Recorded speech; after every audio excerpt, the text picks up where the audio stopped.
You always gotta end on your best joke.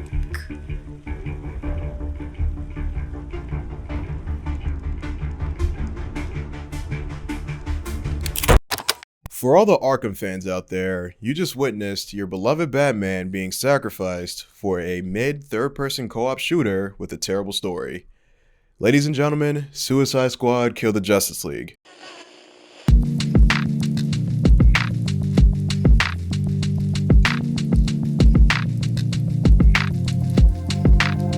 Inside job. Noun. A crime committed by or with the assistance of a person living or working on a premises where it occurred. In my Saints Row 2022 video, I loosely claimed that it was sabotage from the inside. I say loosely because I didn't come up with the title until after I was almost finished with the script. But if you played through the game, you would probably come to the same conclusion. I mean, the gameplay was a significant downgrade, the characters were lame, and it honestly looks like the story was written by AI. And I know that's an overused insult, but I'm being 100% serious. A Volition writer had to have typed in, create a reboot story in the Saints Row universe and include the following: the gays, college dorks as protagonists, and a half-baked critique on corporations/capitalism, and presented the result to the rest of the team. I mean, come on now, it's not like they're above AI. Dead Island 2, cosmetic coming in May, free for all play. When you look at Saints Row 2, the last all-around great installment, and look back at the reboot, it's not crazy to think that somebody or somebodies came in and infiltrated the company to shoehorn their beliefs, identity, what have you into the franchise. Because that's what happened, and I'm 90% sure that Agents of Mayhem was a warning shot. Now, whether or not these guys nosedived or nose-dove it intentionally, well, I don't think it matters considering that the outcome is still the same. And that brings me to the subject of this video. Suicide Squad Kill the Justice League was released on February 2nd, 2024 to the Big Three, and it was developed by Rocksteady Studios. That's right, this game is set in the Arkham universe, meaning that this Batman right here is the Batman from Arkham Origins to Arkham Asylum to Arkham City to Arkham Knight.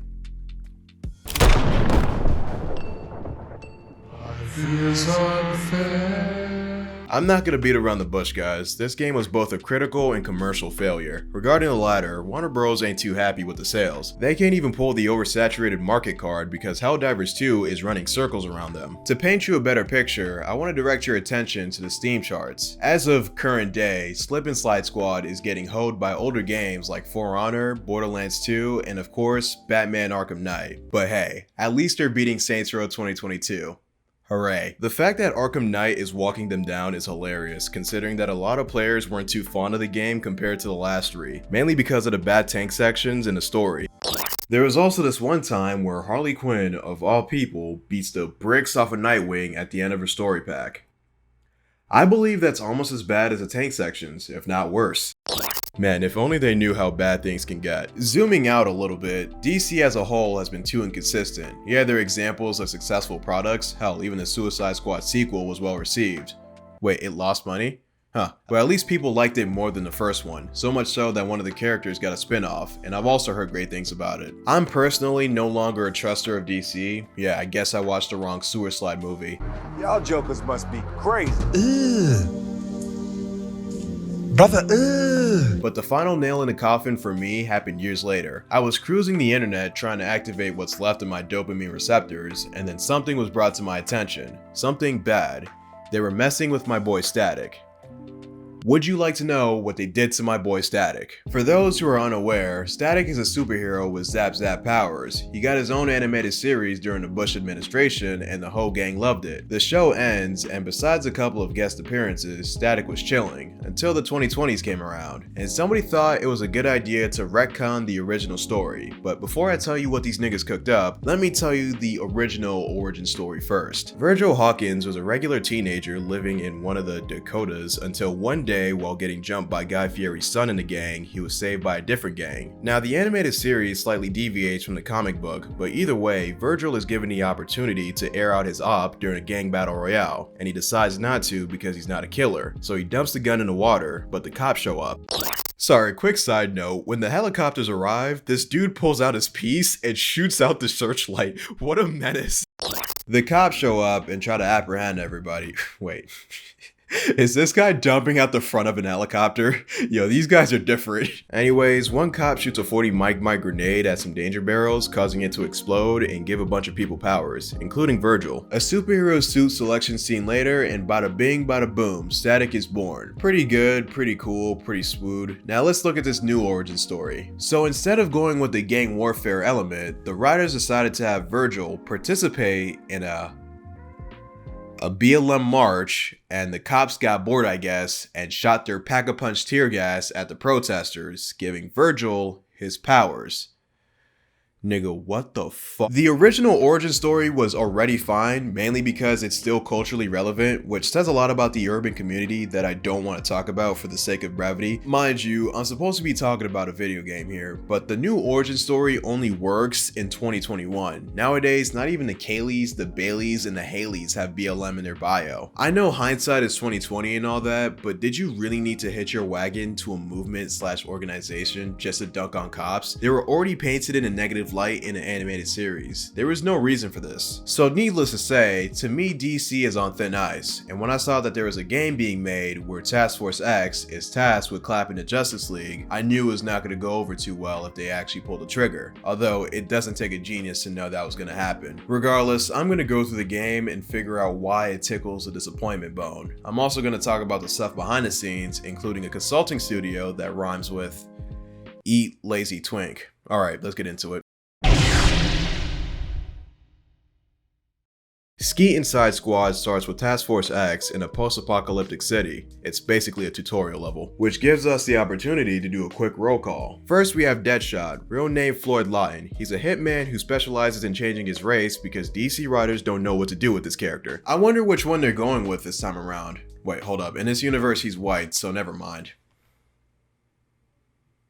What? Next we have King Shark, a humanoid shark who blew John Constantine's back out.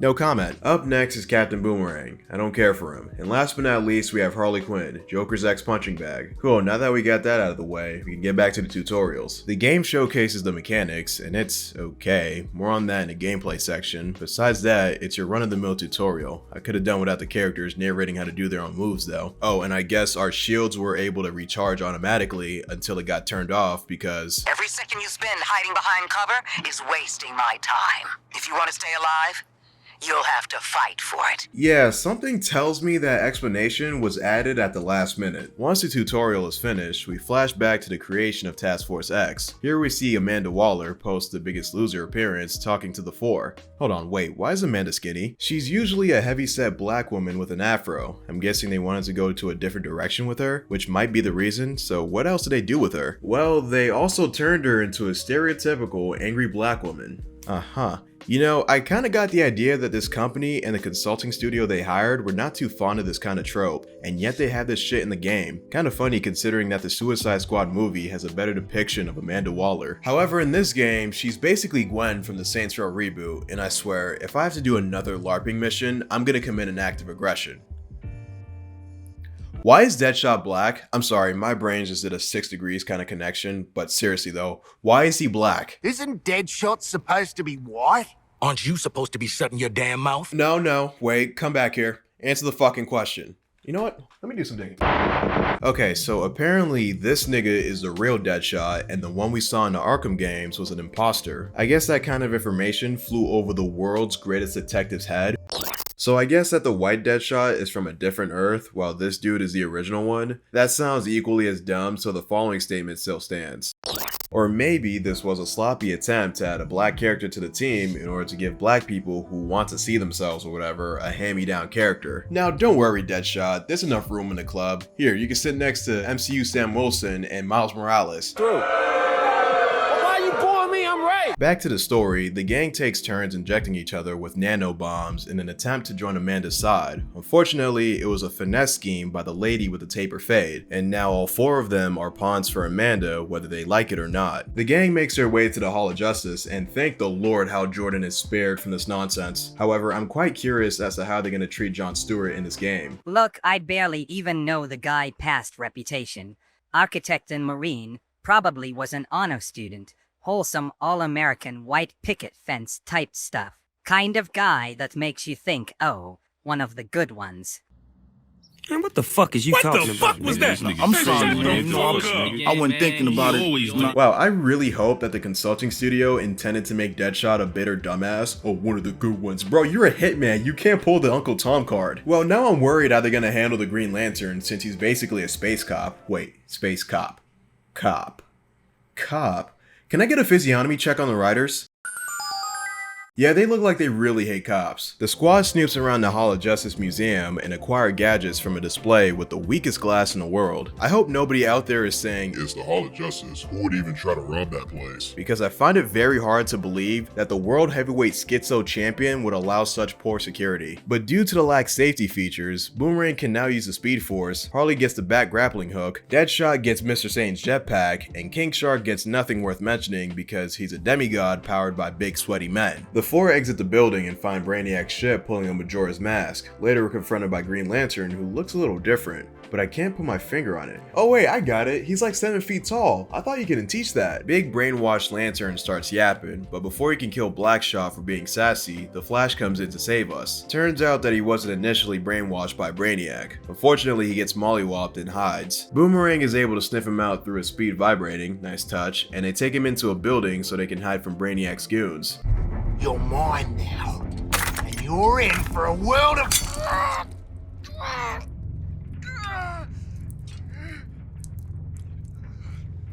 Ah, shit!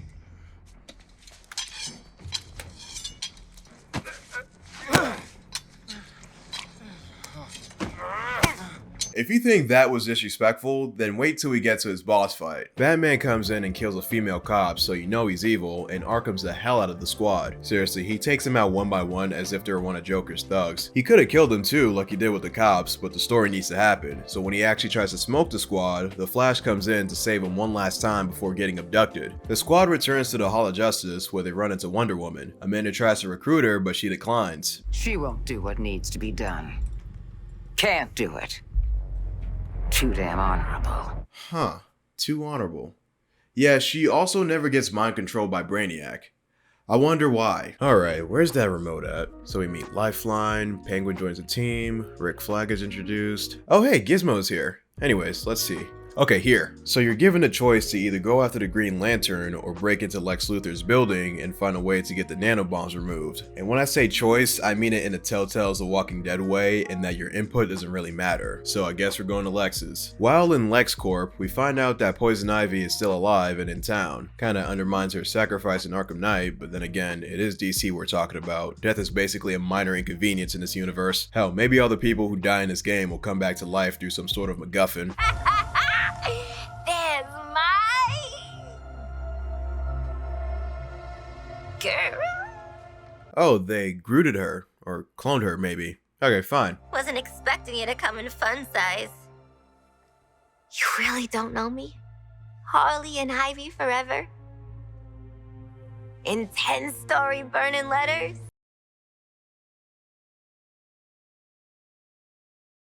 Why don't you have a seat right over there? Okay, so what's the rationale behind having Harley tell a kid version of Ivy about how much they really liked each other? I understand that you want to fully integrate this relationship into this universe because there's not really much to Harley Quinn as a character, but do you not understand how much of a bad look this is? But injecting a little girl with a brain bomb, that seemed like a lot to anyone else? And not any little girl, my little girl. Oh, that came out weird. So apparently you do know. Okay, I'm uncomfortable. You know what? I'm gonna have to use the old faithful boomer talking point here. What if the roles were different? What if we had Hakeem Quinn trying to jog the memory of Little Miss Poison Ivy by... you get the point. After recruiting Poison Ivy, the gang tries to do the same with Lex Luthor. Unfortunately, before they can even meet him, they get caught in the trap. Harley, no! Worth it. Remember folks, sexual harassment is funny. If you're doing it to a man. Fat ass Lex Luger tells Task Force X to piss off, and while he was gloating, he gets treated like the guy from Spy Kids. It turns out that the Flash was converted to the Brainiac cult, and his first assigned mission is to kidnap the Lex Express. That's the Flash? You might as well post him the bullet.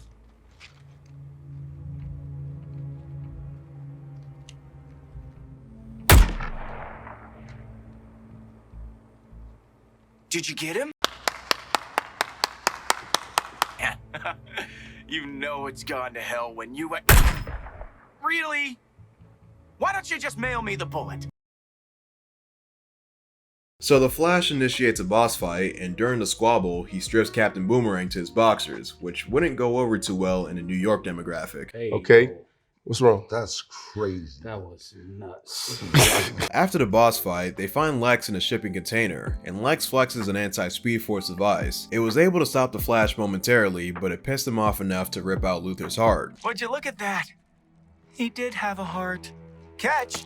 Oh, yuck! Okay, I'm sorry, but we really need to talk about the Flash real quick. Alright, so Barry Allen, he's fast. How fast? Well, he's so fast he can time travel. Most writers are aware of that, and they know they have to give him challenges that couldn't be solved in seconds by simply running. Usually they nerf the Flash. In the comics, it's a combination of the Flash not willing / able to use max speed, and the villains coming up with plans to dupe him. In the CW universe, they nerfed the Flash by making him a drooling dumbass. Seriously, there are so many instances of this dude being able to stop a bad guy, but instead stops to talk to them, that there's a whole YouTube series on it. Don't stop to talk, don't stop to talk, don't stop to talk, don't stop to talk, don't stop to talk, don't stop to talk, don't stop to talk. Fuck you, you pathetic piece of shit. And in the DC cinematic universe, they nerfed the Flash by having him being portrayed by Ezra Miller. Sure, this was more of a hindrance outside of the movies than inside, but a nerf is a nerf. The reason why I brought all of this up is because in the story, Barry Allen is now evil, and it's established that he's so fast that the gang can't even react. So I have a question.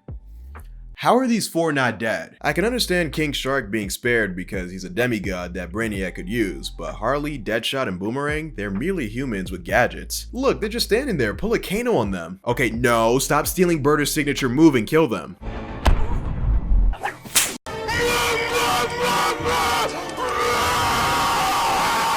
Listen, I understand that these guys need to survive because once again, the story needs to happen, but this writing is completely unacceptable in this case. I know what Rocksteady is capable of. Even Arkham Knight didn't have superb dumb shit like this.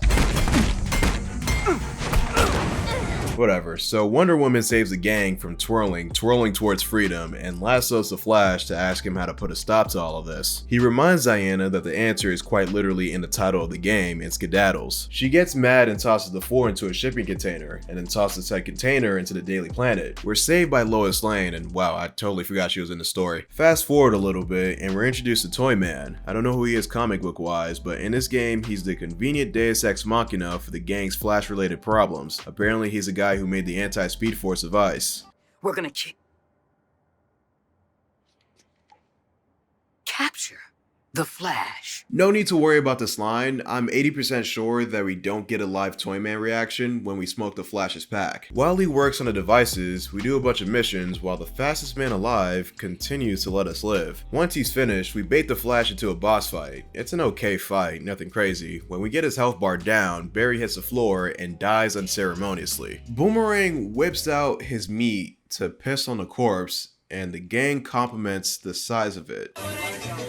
Hey, yo, what the fuck? You would think that the guy who went out of his way to save the squad twice would get something more substantial than him just sloppily entering his death animation. I would say that he deserved to get his final words in, but after seeing how these two went out, maybe it was for the best. Moving on, Green Lantern shows up and scares the gang into another universe where everything is more post-apocalyptic than it already was. We end up finding another Lex Luthor, and oh my god, it just dawned on me that we're doing another parallel universe story. I vote to put a moratorium on multiverse storylines. It's basically a damn crutch for writers. Nonetheless, we take Lex Luthor of this world and add him to the main world, and fast forward again. Oh yeah, Wonder Woman builds a shield out of kryptonite. You get it? It's because she's too damn honorable. You know what? Screw that. I'm genuinely curious as to what Wonder Woman is doing off screen, especially during the Flash boss fight, where she's chilling underground watching TikTok. Speaking of boss fights, Green Lantern is next on the hit list, and the gang uses Yellow Lantern batteries to even the odds. Once his health bar goes down, we're given the most disrespectful death of a Justice League member. So John goes down, right? And he uses his last words to talk shit about Task Force X. Deadshot gives a witty retort and he shoots him in the head. The serious moment is derailed by the other members because comedy. King Shark plucks the Green Lantern ring and finger off of John, stuffs it into his fat gay fingers, recites the oath, and summons a— John is in his boxers, by the way.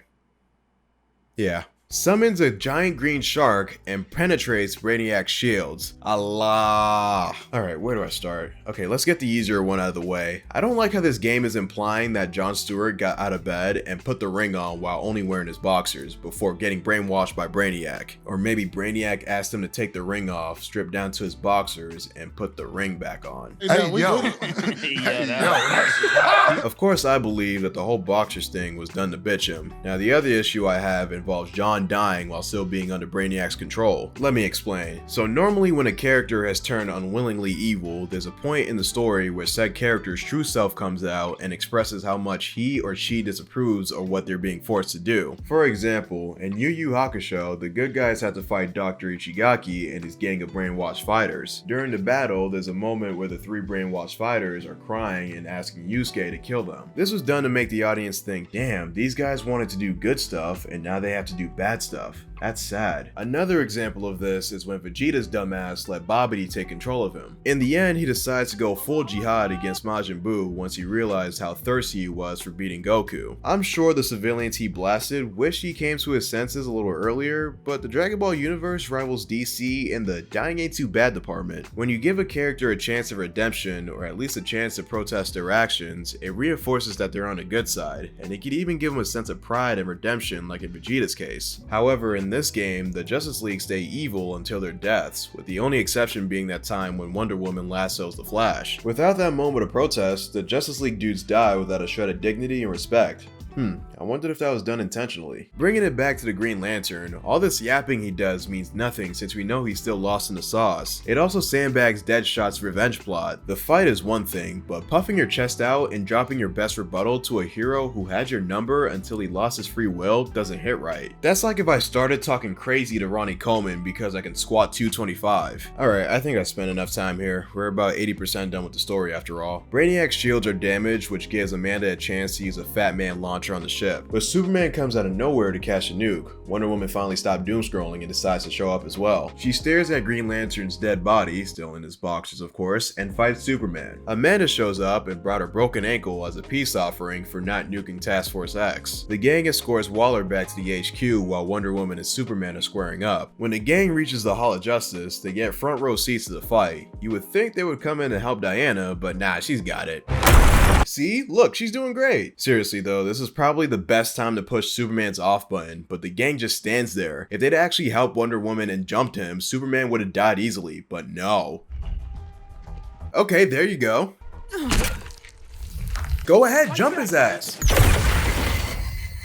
Okay, never mind. These guys can fight the Flash with the help of an anti-speedy device, clear Green Lantern with the help of some yellow batteries, but when Superman has his hands full fighting Wonder Woman, they start shaking in their boots. The best they could do was stand there and throw a boomerang to distract him. This game is not beating the inside job allegations. So Superman sautés Wonder Woman's titties and dips. Wonder Woman gives her farewell speech and dies a heroic death. Okay, so let me get this straight. Wonder Woman shows up, kicks the gang's ass, emasculates Captain Boomerang, bitches King Shark, gets Harley to simp for her, never gets brainwashed by Brainiac, and dies in a way that wasn't her fault. Gee, I wonder why she was treated so well compared to the rest of the league. The good guys sit in the hideout and try to figure out how Superman survived a kryptonite spike to the chest. To sum it up, the brainwashing changed Superman's molecular eculars, causing him to resist regular kryptonite. In other words, Superman no-sold kryptonite because it varies in effectiveness depending on the plot. This means that we need Batman's body. Why? DNA or something, I don't know. The four enter his Batcave. The game shows that Robin is dead because fuck Arkham fans, that's why. And it turns out that it's a trap. Batman hit the floor with Scarecrow's fear toxin. Now I promise to get back to you with a reason as to why Batman didn't kill the four right then and there, but in the meantime we can enjoy the creepy visuals. Okay, that's enough. Since Harley Quinn is a Scarecrow crack connoisseur, she saves Task Force X and starts the boss battle. When Batman is defeated, we deliver him to Lex Luthor and he uses the Bat's body to create kryptonite to the second power, giving us a chance to kill Superman. But first, we have to escort Batman to his death spot. You think you're a team now? You're herd animals, dependent on someone else to survive. Like you, Harkness. An illiterate alcoholic who's desperate for the spotlight. And Floyd's a deadbeat dad. Sharky's a freak who'll never be a real boy, and what was it? Oh yeah, I never was too bright. Get some new material, jerk off. Boop. Even when you're evil, you're still too good. Are we done with your bad stand-up routine? Almost. But you always gotta end on your best joke.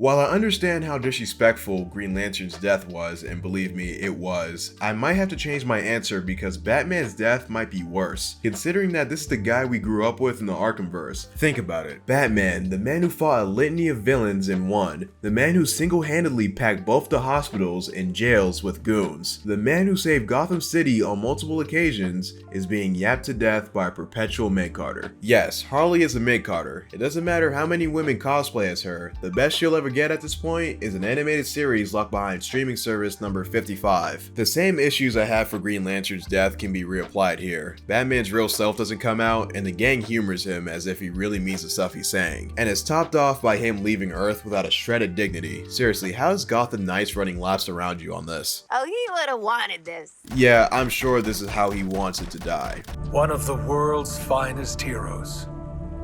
Snuffed out by this. Hey, at least Superman gets it. Speaking of which, he's the last evil Justice League member that we have to cap. And when we do just that, he's given the Flash treatment. No, not the whole boomerang dick thing. I meant the whole dying without the fanfare. I would be mad, but it's Superman. Most writers outside of comics don't really know what to do with him, so he usually comes off as boring and bland. I mean, there's a reason why we're seeing this dude heel turning for the 800th time, but I digress. Superman is dead. As a matter of fact, the whole Justice League is dead, all by the hands of these jerk-offs. They try to rub it in our faces by high-fiving, but they get suspended in animation, literally, by Brainiac. Hey, Brainiac, while you're here, can you explain why you didn't have the Justice League team up? They're sort of known for working together to defeat their enemies. You had them doing stuff solo, and as the smartest man in the DC universe, you kinda dropped the ball on that one.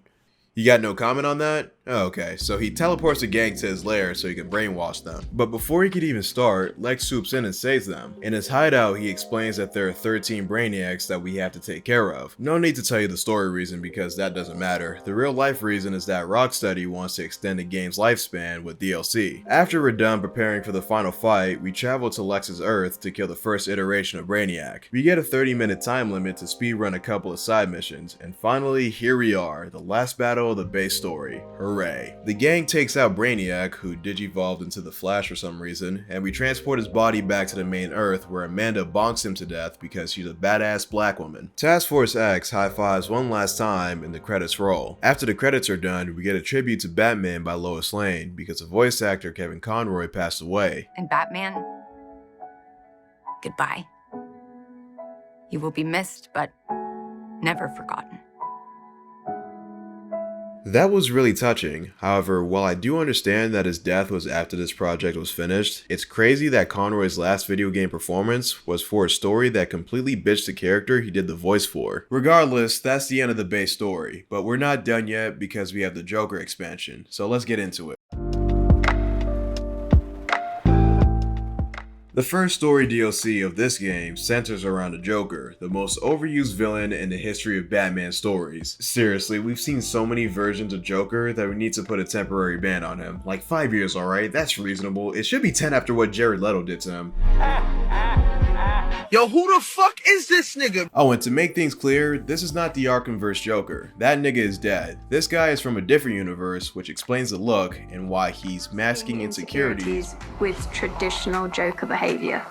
But deep down, he's not sure who he is yet. Okay, now everybody calm down. Let's just get this out of the way quickly. Joker is a narcissistic, sociopathic, insane individual who dresses up as a clown. In Arkham Knight, the fear of him being forgotten weighs on him heavily, so the adjective insecure fits him well. But I do understand why people were a little hesitant when the Rocksteady lady said that. But I can assure you, the game does not spend any time exploring these insecurities, at least that I know of. Allow me to show you. The DLC starts with an animated comic showing that the Joker is being held captive by another Brainiac. Amanda, for some reason, sees Joker as a valuable asset to the team and sends Task Force X on a rescue mission. But we can't enter Joker's universe off rip because we're not a high enough story level. This means you have two choices. Either you play around around 35 Radiant quests, or you purchase the Premium Battle Pass. Yeah, that's right, this game has a whole Battle Pass. God, please help me. The idea of buying a battle pass in general is already crazy to me, but buying a battle pass for a story-based game is absolutely insane. I would go into detail on why I despise the popularization of battle passes, but there seems to be a more pressing issue. So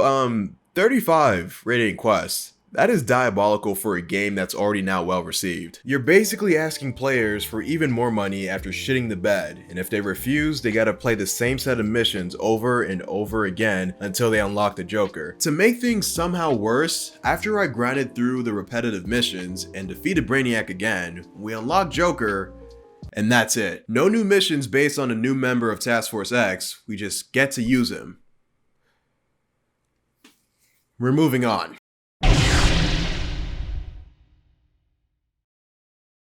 Let's get the gameplay out of the way first. It's your standard third-person co-op shooter. You have access to a variety of boom boom sticks, grenades, and melee weapons, along with a couple of mods you can put on your character. The playable characters have their own leveling system and skill tree that boosts their fighting ability. You keep putting the hurt on, and when your ultimate is charged up, you can unleash it on your enemies. Aside from the main missions, you're given a handful of side quests, including escort missions, hostage transporting, collecting deposit stuff to shoot weak points, domination, and a couple of others I don't feel like recording.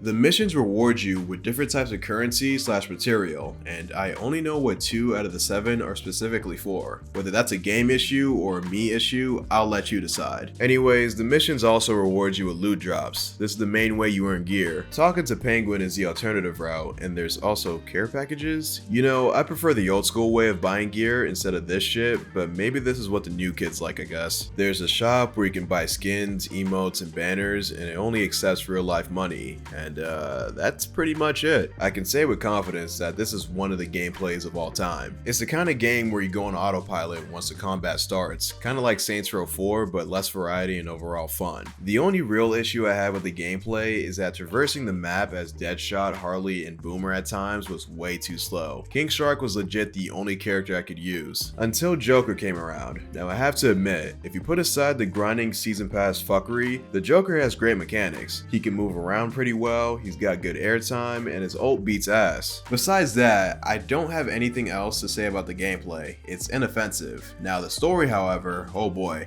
This has to be the worst story I've ever played through in terms of character assassination. The adventures of 4 mid-carders teaming up to kill the most popular hero group in a DC universe has to be hands down the dumbest premise I've ever heard of in my life. And that doesn't even include the fact that this is part of a franchise that's loved by many. Which is crazy because if the story was flipped and we got to play as the Justice League instead, it would have sold more copies and reviews would have been way better. What we got instead was bound to be dead on arrival. There's not even a market for something like this. Seriously, how many people are fiending to play a game where they can smoke the Justice League? Especially after watching the live action trailer. How's that boomerang taste?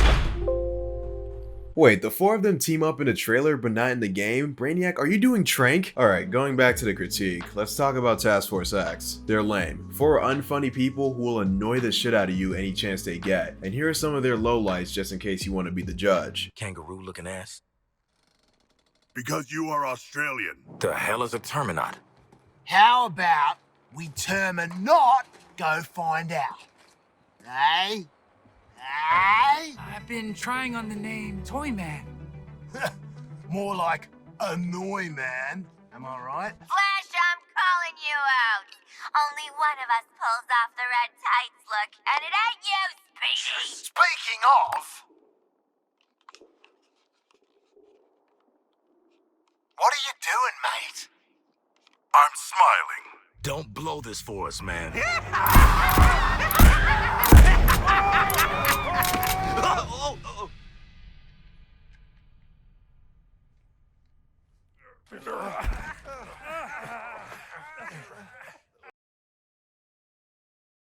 The only kind of character growth they get is that they start from hating each other at the beginning of the story to liking each other at the end. That's it. In between all of that, it's basically a bunch of jokes that fall flat, followed by a side character giving them an anti-Justice League member device. Speaking of the Justice League, they were all done dirty except for Wonder Woman for some reason. I don't know why. I personally believe that her and Batman should have switched roles, as it would have made more sense. Batman being reluctant to join Amanda Waller and her merry band of jobbers and later dying during a battle with Superman Superman after wounding him is a way better fit. You could have had Harley putting one in Wonder Woman's head, and that would have paired with the whole simping thing that was going on with them. Of course, you would have to create some sort of new anti-Wonder Woman device since it's not really a thing in the comics.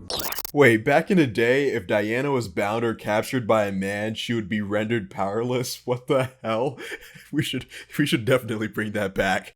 Brainiac was brought in way too late, and again, for a villain that's so smart, the game doesn't express it too well. And to nitpick, it would have been a better idea to not have Brainiac transform into the Flash during the first boss fight. So this matchup did not work out at all. I would have thought that the 2016 Suicide Squad movie was enough of a deterrence, but I guess not. Task Force X should be in the jungle beating up on random monsters, drug lords, or something like that. And these four should be fighting for a spot in Injustice 3. They definitely should not be tossed into a story like this seemingly out of nowhere. So to sum it up, the gameplay is mid, the protagonists are annoying, 4 out of the 5 league members are humiliated, and the main antagonist was poorly utilized. It was almost certainly an inside job, and if you're still on the fence on that, then I got one more piece of evidence that should convince you. Sweet Baby Inc. Sweet Baby Inc. is a consulting studio based in Montreal. According to their website, their mission is to tell better, more empathetic stories while diversifying and enriching the video games industry. They also aim to make games more engaging, more fun, more meaningful, and more inclusive for everyone. Wallahi, I'm finished. Okay, right off the bat, why is there even a market for a DEI consulting studio? Like, hey yo, we need help with this game, right?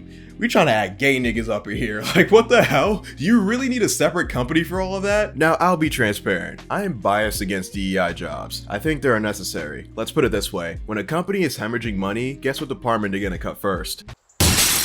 According to their website and wiki, Sweet Baby Inc. did some work for a bunch of games including Assassin's Creed Valhalla, God of War Ragnarok, Alan Wake 2, Gotham Knights, Marvel Spider-Man 2, and our beloved Super Slide Squad. Keep these two in the back of your mind, okay? Wink wink. To get a better idea of what kind of company they are, I'm going to start with a handful of clips from the CEO, Kim Belair. In her GDC presentation, she talks about how she was very reluctant to make a character that looks like her. I'm being dead ass. Listen to this. For a really long time before this, when I was offered like a character customization screen, I was like, well, I can't put myself in there because that's weird and not what video games are. And so I like made some like stubbly white dude protagonists, even when I had like every option available to me because I didn't want to feel like I was putting too much of myself into this world where I didn't belong. Now it is important to contextualize this by adding that she did grow up writing characters that looked like her, but was demoralized when she entered high school because she felt that a lot of the books she was exposed to were about white dudes. She also felt that they were the norm in terms of narrative creation, and I can understand that point of view. With that being said, the fact that she had the opportunity to literally add herself into a game through character creation, but decided to make Nathan Drake instead is absolutely crazy. Even though she grew out of it once she started playing Mass Effect, it's still concerning that she had that mindset. Later in the presentation, she talks about the obstacles of implementing representation in video games. She claims that the demographics are treated as if they're static and says that we still look at our core demographics and say, okay, they're white, cis, hetero males, and we cater almost exclusively to them. And the problem is that we don't just cater to them like, you know, here's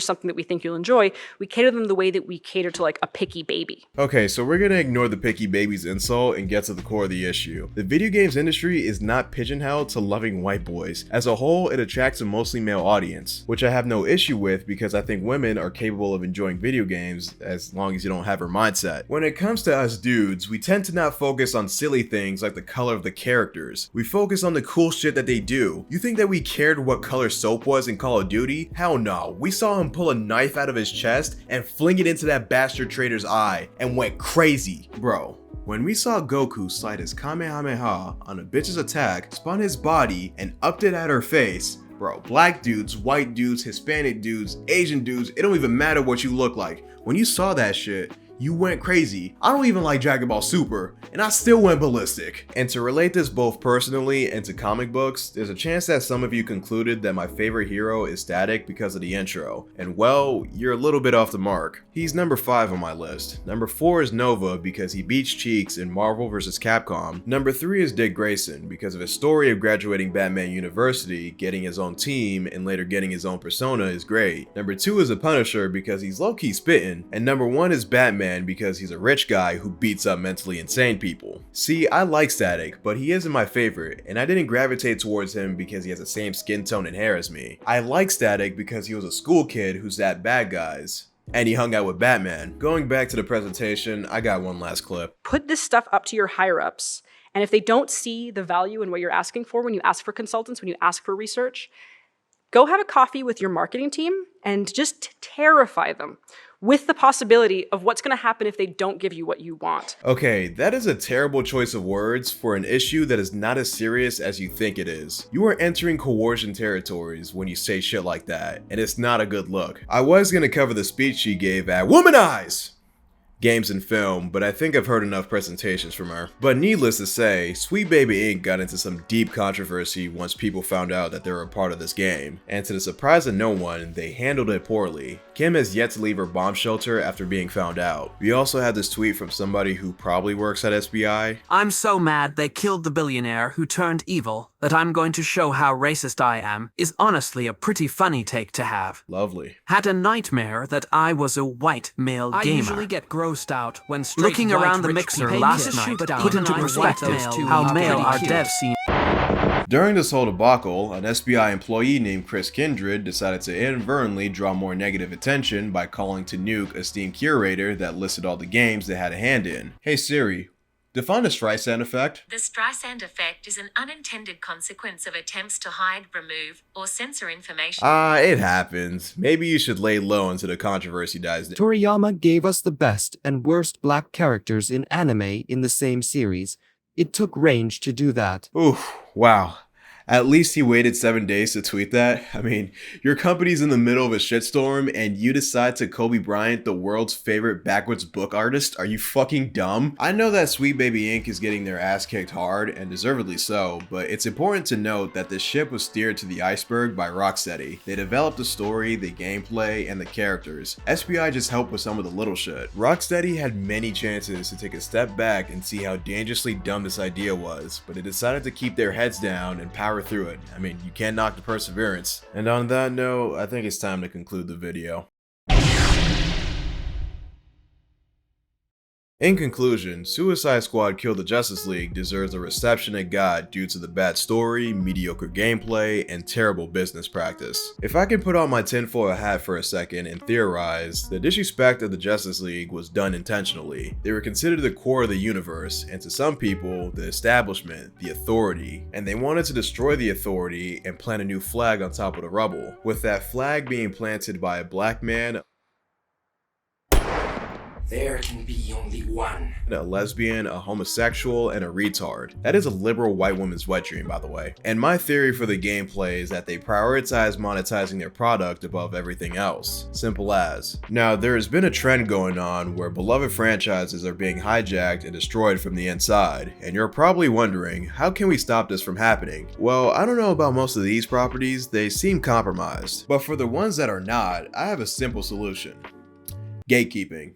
I'm being 100% serious. A little bit of bigotry goes a long way. There's this kind of idea where we should accept all newcomers with open arms, and I honestly believe that they should work for it. Especially if they're talking about their issues and how they can improve it. Like, nah, bitch, you got some homework. Finish that first and then maybe we could talk about it. I think that also keeps the creators in check. There's a smaller chance that their work would be derailed because of something stupid. Like, imagine if the creators of Steven Universe came back with a new season where Steven is replaced by a guy named Scott, who's a young Christian conservative man who battles evil gem monsters through the power of prayer, and he falls in love with a woman whose only purpose is to take care of the home and later the children.